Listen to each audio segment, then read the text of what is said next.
But as we get into our first lecture of our anatomy and physiology class, we're just reminded of what those two terms are trying to separate. Anatomy is really just referring to the structure, the form of something. It's going to be divided into this class into what we call gross anatomy. Gross anatomy is also macroscopic anatomy. It's things that you can see with the naked eye. In the back corner over there, there are torso models. We're going to go through different abdominal regions, and this is all macroscopic stuff that you can see with the naked eye. It is true that as we get into each unit, we're going to go down to the cellular level and talk about things that we can't see with the naked eye. That takes us into using microscopes and what we call microscopic anatomy. We would use microscopes to look at individual cells. The study of cells is cytology. And then if we look at a collection of cells working together, the term that describes a collection of cells working together is tissue. Histology is the study of body tissues. We will do some levels of organization in just a second. So we'll see where the cell level is in relationship to the tissue level. Both of those are things we can't see with the naked eye.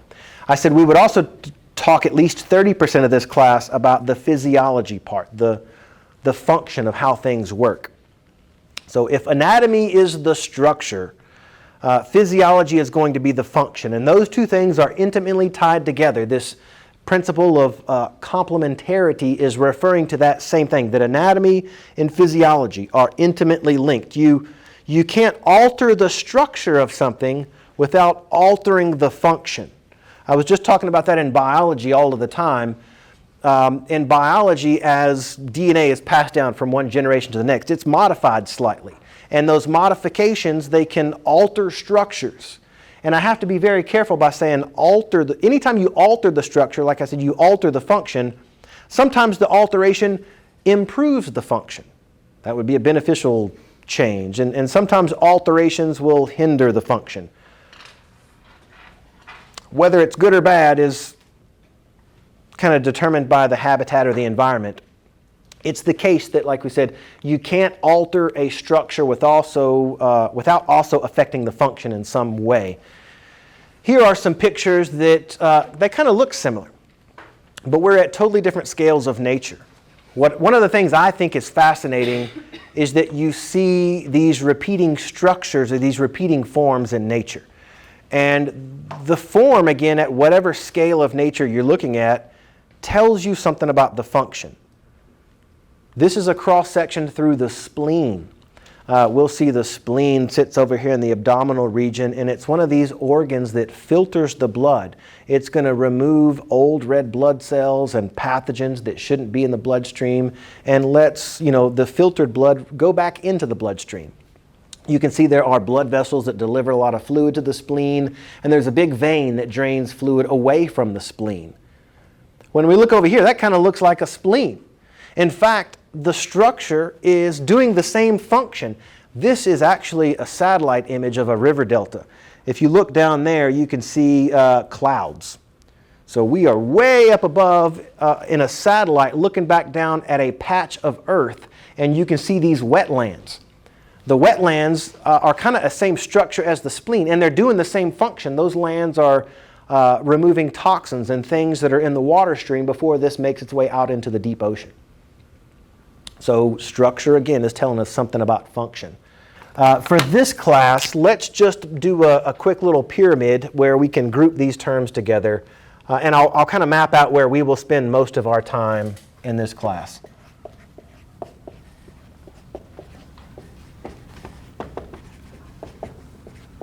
So our levels of organization, we're just going to draw a pyramid. And the very bottom layer here is, I'll be a little more detailed. I'm going to put the very bottom layer represented by atoms. These are the same atoms that you would find coming directly off a periodic table of elements. I'm looking around. I don't see a periodic table of elements in here, so I'll just give some examples.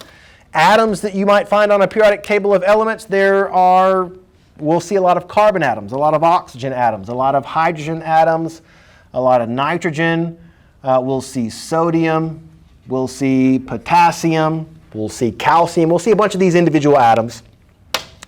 And there are rules that allow you to take these individual atoms and stick them together like Legos to make molecules. Your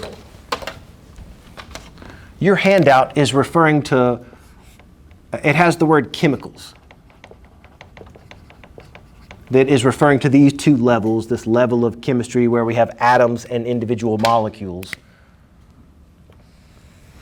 So this is kind of the lower level. Molecules is one step above the atoms. So it requires us to stick multiple atoms together to make a molecule. We can take carbon and 2 oxygens to make a carbon dioxide molecule. We can take 2 oxygens to make an oxygen gas molecule. Or we can take a hydrogen, that would be a hydroxide. We can take 2 hydrogens and an oxygen to make a water molecule. We can make ammonia. We can make a salt molecule. We could go on and on making these molecules. Molecules, we can see, are multiple atoms stuck together. Above the level of molecules, that's where we run into organelles.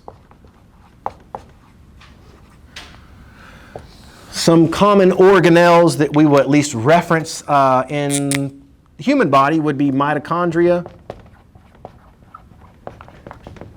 I apologize if that's not easy to see. And then maybe the most common organelle that we will look at is going to be the nucleus.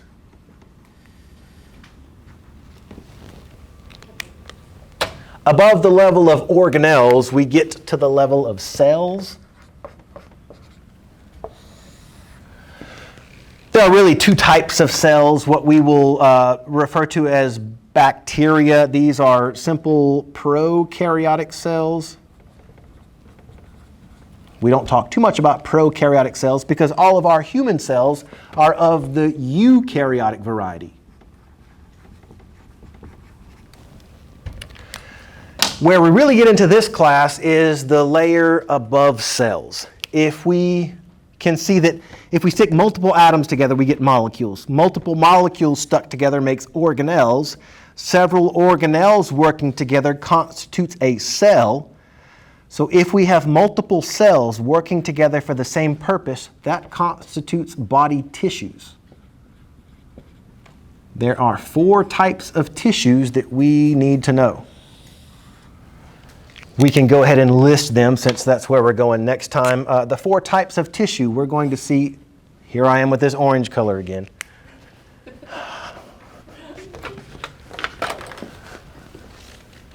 Switch it for this one. One type of tissue we're going to see that lines body surfaces is epithelial tissue.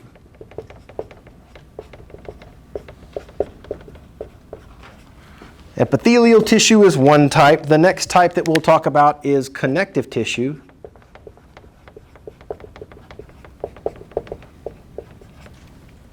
It's a broad type of tissue. The third type of tissue that we'll talk about is muscle tissue. And the final type of tissue that we introduce is nervous tissue.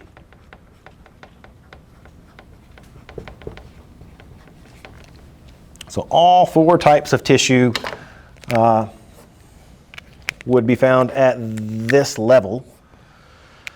But above the tissue level, if we had multiple tissues working together for the same purpose, that takes us to the organ level. An example of the organ, let's just put the heart. I'll grab one. Here's a model of the heart. We said an organ has multiple tissue types all working together. And if I grab this heart model, if we look inside the chambers of the heart, each chamber of the heart is going to be lined with this slippery epithelial tissue. We're going to see the valves of the heart are all carved out of connective tissue. Obviously, the walls of the heart are doing the pumping. That's the cardiac muscle tissue. And then there are also nerve fibers that run through the chambers of the heart that allow each chamber to beat. So there's nervous tissue found in this organ as well. So multiple tissue types working together constitutes an organ. If we had multiple organs working together, then that takes us up to the organ system level.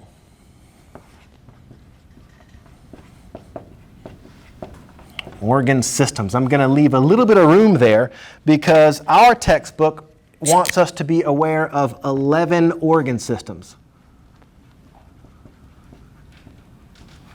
In fact, where we will leave short today is introducing these 11 organ systems, and I think that's where we're going to start lecture next time. I'll just say that our textbook has 11 organ systems. Some textbooks actually have 12 organ systems because they separate the lymphatic system and the immune system. They consider them separate systems. Our textbook combines the lymphatic and the immune system, so we're looking at 11 organ systems. All 11 organ systems are working together to constitute you, the organism.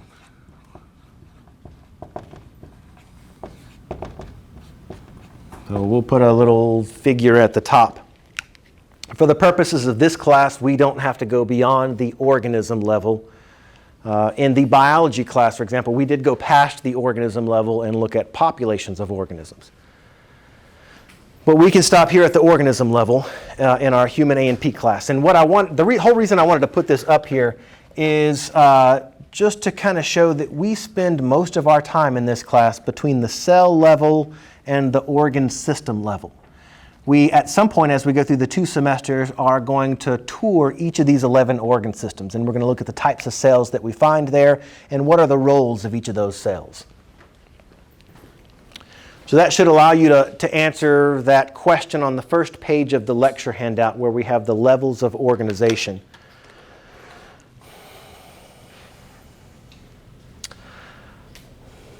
This is just a visual of what I was just writing on the board. I'll grab my pointer so I can walk us through that. The bottom level of the pyramid are the individual atoms. Like we said, that if you look in chapter 2 and 3 in the book, it goes through some of the rules that allow these atoms to stick together to make molecules, these chemical bonds. Multiple molecules stuck together are going to constitute organelles. In each cell, we're going to find multiple organelles interacting together. We can see a tissue is comprised of multiple cells working together. And if we have multiple tissue types working together, that constitutes an organ. So even this little blood vessel fits the definition of an organ. It's multiple tissue types working together. You can see the epithelial tissue that's kind of like a slip and slide that lines the blood vessels. We can see the walls of those blood vessels are made of what we're going to call smooth muscle tissue. Smooth muscle in the walls of the blood vessels here is going to be able to direct blood to different organs as it is needed. It's crazy to think that you don't have enough blood in your body to adequately flow through all of the organ systems simultaneously. Instead, your blood vessels are going to shunt around blood to the different organ systems as needed. If you're in fight or flight, for example, blood is going to be diverted away from the digestive system and towards skeletal muscles so that you can get away from a threat or engage a threat. If you are in rest and digest after you've eaten a big meal, like after Thanksgiving dinner, it's not uncommon for people to fall asleep on the couch. And after you've eaten a big meal, blood is diverted towards the digestive system so that it can absorb that nutrients and send it all over the body. And if the blood is there in the digestive system, it's not in the skeletal muscles, so you don't feel like being very active after eating a big meal. So blood is going to be moved around where it is needed by the smooth muscle in the walls of the blood vessels. That's, again, one organ. If we had multiple organs working together, that constitutes an organ system. The cardiovascular system is one of those organ systems that we'll talk about. And we can see this organism that has all of those organ systems interacting. In this case, helping them try and hit a tennis ball. The next few slides take us into touring those major organ systems. And I'm going to stop the lecture slides here, and instead I'm going to bring up the anatomical terminology stuff for lab. So this is where we will pick up in our lecture. On Tuesday, we should be able to cruise through those introduction to the organ systems, and I think we talk about homeostasis as well. There are just 2 pages to this lab handout that I want us to be able to get through. We're going to go through what is the proper anatomical position. We're going to go through common position terms, like directional terminology for the body.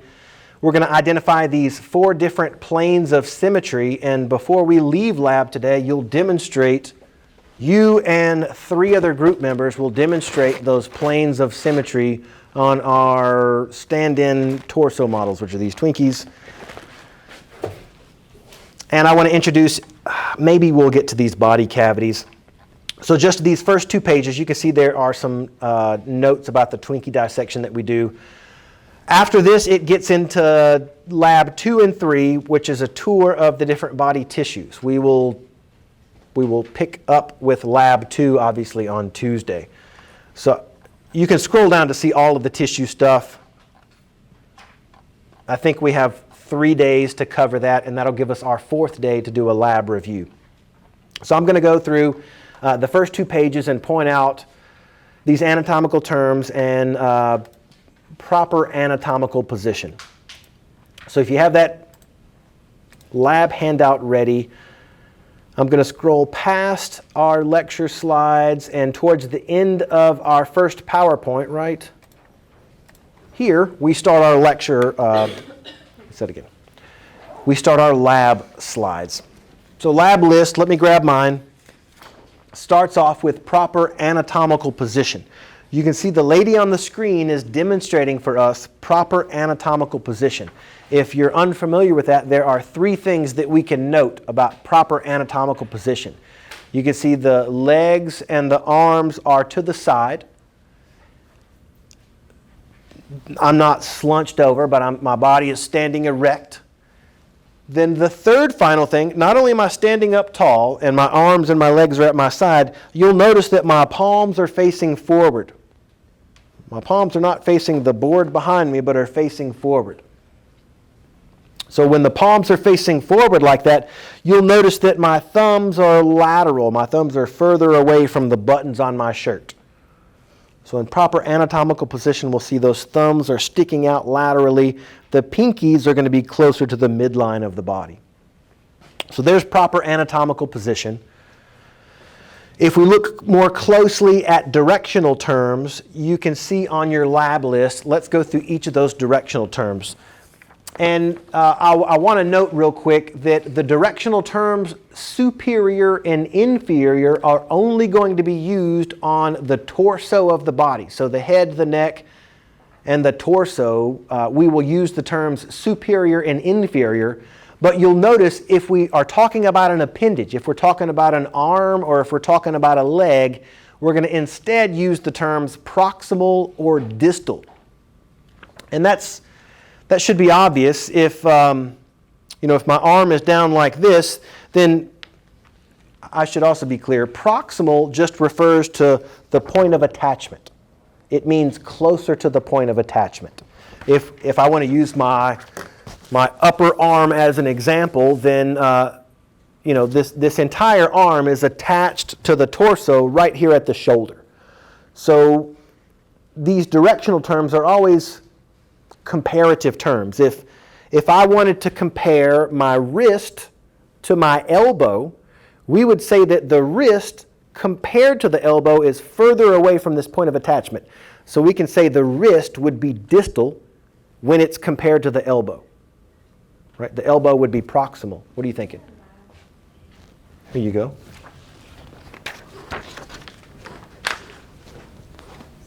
Well, you're okay.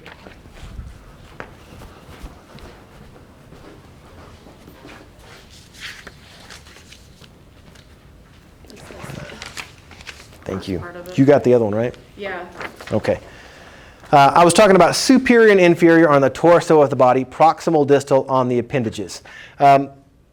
Appendages, if I'm flipping my arms around, if my arm is now above my head, no matter where I put my arm, it's always going to be the case that the wrist is going to be further away from the point of attachment than my elbow would be.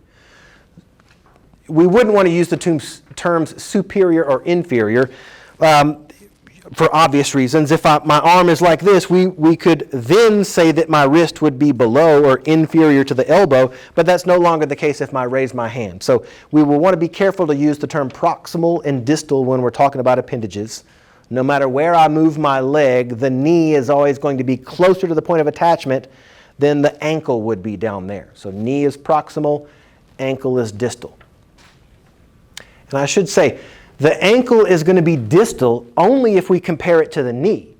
If instead we compared the ankle to like my big toe down there, the ankle would then be considered proximal compared to my big toe. Big toe would be the furthest distal point on my leg. Does that make sense? These directional terms are relative. We'll see some practice questions in the class handout. So appendages, we can use proximal or distal. If it's the torso of the body, we can use superior or inferior. Superior is above, inferior is always going to be below. So we've got proximal, distal. We've got superior and inferior. There is the term, which I don't think that we see it from this angle, but if I can go to this slide, we can see the terms that refer to the front or the back. The front,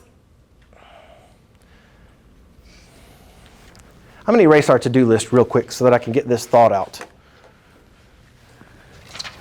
It's a little weird when we're talking about human anatomy and physiology because humans have now been walking upright for a couple of million years. So that messes some things up. Let me draw a very poor image of a cat.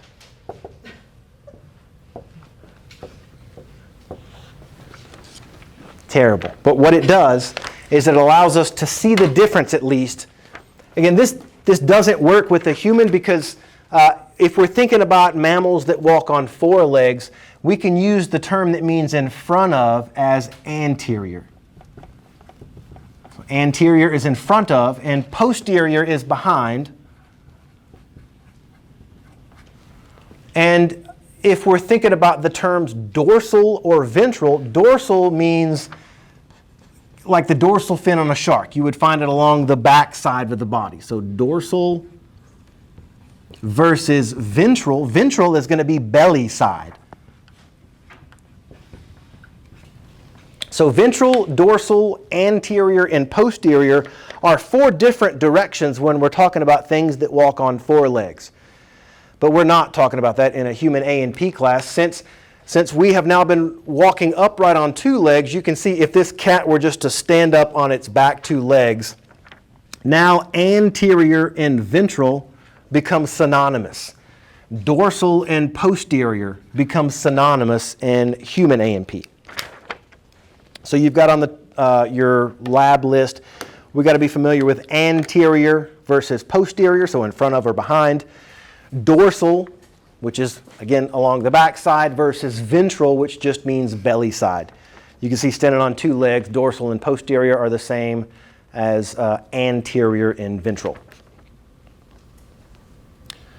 We can still see on the torso of the body they're using the terms superior versus inferior. We can still see on the appendages they're using the terms proximal and distal. So I'm going to go back to this slide to point out the other two groupings that we haven't pointed out yet, medial versus lateral. This one is obvious. You can think of the buttons on my shirt as being medial. They're closest to the midline of the body. As you get further away from that midline, things are referred to as more lateral. So if I were to compare my nose compared to my eyes. Well, if we compare the nose to the eyes, we could say the nose is inferior compared to the eyes, and that's true. We could also say that the eyes are more lateral, that the nose would be medial compared to the eyes. So the eyes would be lateral compared to the nose. But what if we compared the eyes to the ears? The eyes would then be medial compared to the ears. And medial just means closer to the midline. Lateral means further away from that midline. Then we have the terms superficial versus deep. This is also exactly what it sounds like. If I'll use my arm as an example first. We can see the skin that covers my arm. I'm touching it right now. This is the most superficial layer of my forearm. And what you can't see, underneath my skin, there is muscle and bone. So we would say that the muscle and bone is deep compared to the skin, which is more superficial. How I will typically ask that in a practical is maybe by using one of these skin models. We can see closer to the surface of the skin is going to be superficial, and as we go deeper down into this model, this is obviously representing deep compared to superficial. Let's see what else we have. The last one on there is supine and prone. Let's see if, well, I'll demonstrate this then with myself. Supine versus prone. Supine is going to be, imagine you're laying in the bed and you're looking up at the ceiling. You're in the supine position. Versus if you are sleeping in the bed, just laying on your stomach and you're face down. That would be in the prone position. You can also do this with your hand. If your palms are facing down, this is going to be what we call pronation.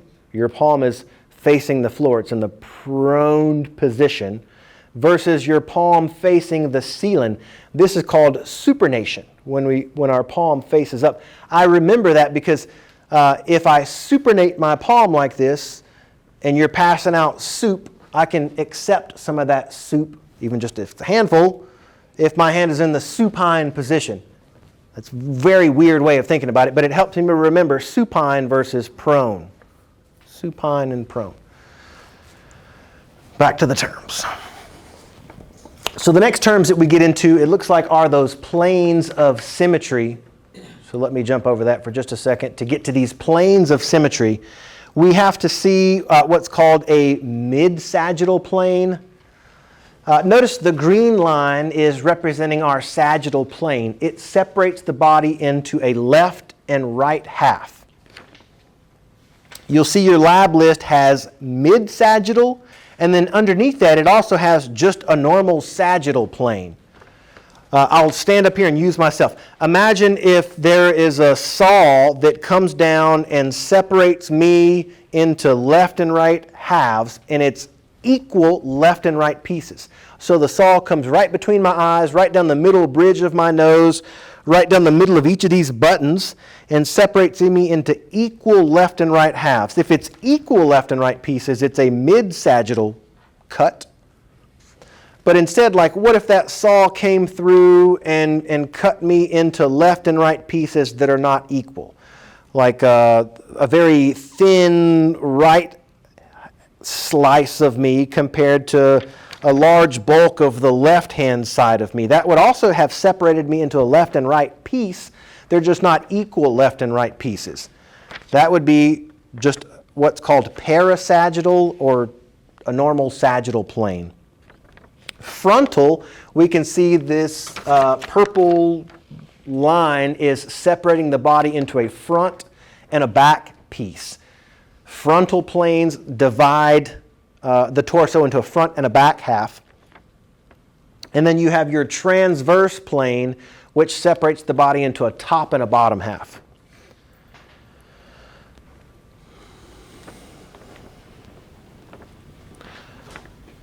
I'll say that one more time whenever I pass out the Twinkies. And what you will do with a group of you and 3 other members of your group, one person is going to make a mid-sagittal cut down the Twinkie and separate it into equal left and right pieces, while somebody else is going to cut just a parasagittal cut. Maybe, if it's a mid-sagittal, you're going to go right through the cream of that Twinkie. But if you cut just a parasagittal plane, you might miss that cream filling if you cut just a very thin right or left-hand side of the Twinkie. Another person is going to cut the Twinkie into a front and a back piece, this frontal plane. And then the final person is going to cut the Twinkie into a top and a bottom half, this transverse plane. In addition to the planes of symmetry, I'm going to go back just to a couple of slides that I skipped over that take us to regional terms. This is number 6 on your lab handout. And I'll just show this picture, and I'll look at the lab handout and go through each of these terms. So the word oral in here, we will now, and when we hear the word oral, we're thinking of mouth. The term orbital, the second term on your lab list, this is just describing the eye socket. Your orbit or your orbital is referring to eye socket. The third term you have there is occipital. Maybe you can write back of the skull. The occipital bone is right here on the back side of the skull. What's that? It's number 8 on ours. I copy. It's from your D2L. All right. I know. Well, that happens. So I said number 6. It looks like the lab handout that I've given to everybody, these anatomical terms are actually 8. Number 8. Just kidding. Is everybody good? Anatomical terms. I've gotten through the first 3 anatomical terms. Oral is mouth. Orbital is eye socket. Occipital is the back of the skull. Now we're to the 4th term, which is cervical. Cervical is referring to the neck region. So cervical is neck. Thoracic is just referring to the torso, the upper part of the torso. So thoracic, axillary. I can point to this. The axillary region is referring to the armpit region. So think like Axe body spray. That's going into the axillary region. The next term is brachial. Let's see if we have it up here. Brachial is referring to the arm. Let me clarify something here. You've got the term brachial referring to this part of the arm above the elbow. So brachial is above the elbow. Antebrachial, which is like 2 or 3 things down the list. Antebrachial is referring to the forearm. So that's between the wrist and the elbow. Brachial is arm, antebrachial is forearm. And between the forearm and the arm here, you have the elbow region, the inside of the elbow region, the part that you would draw blood from. This is the antecubital. So as I hold up my elbow, I'm just trying to use these directional terms that refer to the inside of the elbow where you would draw blood as the antecubital. And then the outside of the elbow that you might drop down on somebody that is upsetting you, this is the olecranon region, the pointy part of the elbow. So olecranon is the pointy outside part of the elbow, and antecubital is the inside part of the elbow that we would draw blood from. And we said antebrachial was between the wrist and the elbow, kind of the forearm region. So it's incorrect just to refer to this whole thing that I'm moving around as the arm. Technically, the arm, or the brachial region, is above the elbow, and the forearm is below the elbow. Same thing gets thrown around. This thing that I'm waving around is not just the leg. This is my lower appendage. Above the knee, we would refer to this as the thigh, and the leg is just below the knee, between the ankle and the knee. Let's get back to these terms. So underneath antebrachial, we've got the term abdominal, which just means the belly. You've got beneath that the term lumbar, which just refers to the lower back. Then we've got the term pubic that just refers to the groin region.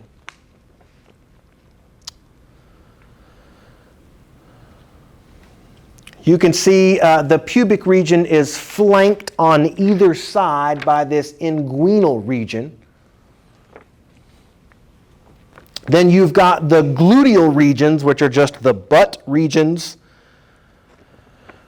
Underneath that, you've got the femoral region. Femoral is always going to be thigh, so that's going to be above the knee. Now that we're at the knee region, I can't lift my knee that far up, but the anterior part of the knee, the part where you can touch and feel your kneecap, that is going to be what we call the patellar region. In fact, that kneecap bone is the patella. Think of the anterior part of the knee as patellar region. But if we go to the back side, the back part of the knee, that is going to be referred to as the popliteal region. So that term popliteal is referring to the back side of the knee. Then we get all the way down into the foot, and the term calcaneal, even though you can't see it here, calcaneal is just referring to the heel region. There are, I think there's a, here is a foot. And when we look at these foot models, the main bone that we have to remember is this large heel bone called the calcaneal bone. So calcaneal, think heel region. And then the last term there is digital. Just think of digits and phalanges as both of those terms are referring to fingers or toes. So fingers and toes are either called digits or phalanges. Okay, so I've got the anatomical terms from the lab list. We've gone through the planes of symmetry. Let's see what else we need to point out here. There are body cavities that we might as well, let me see how I'm doing on time. So, can you tell me what time it is since I don't have my phone anymore? 17. Then on second thought, instead of getting into body cavities, since we have just gone through the planes of symmetry, let's use the time that we have left to break up into our groups. And in order to get out of here, all you have to do is demonstrate. You got to group up with 3 other people. We need teams of 4 here. Each person is going to get a Twinkie. You're going to make a cut, a plane of symmetry through the Twinkie that is not like your other 3 group members. Somebody can decide who wants the mid-sagittal cut, who wants the parasagittal cut. Let me pull this back up.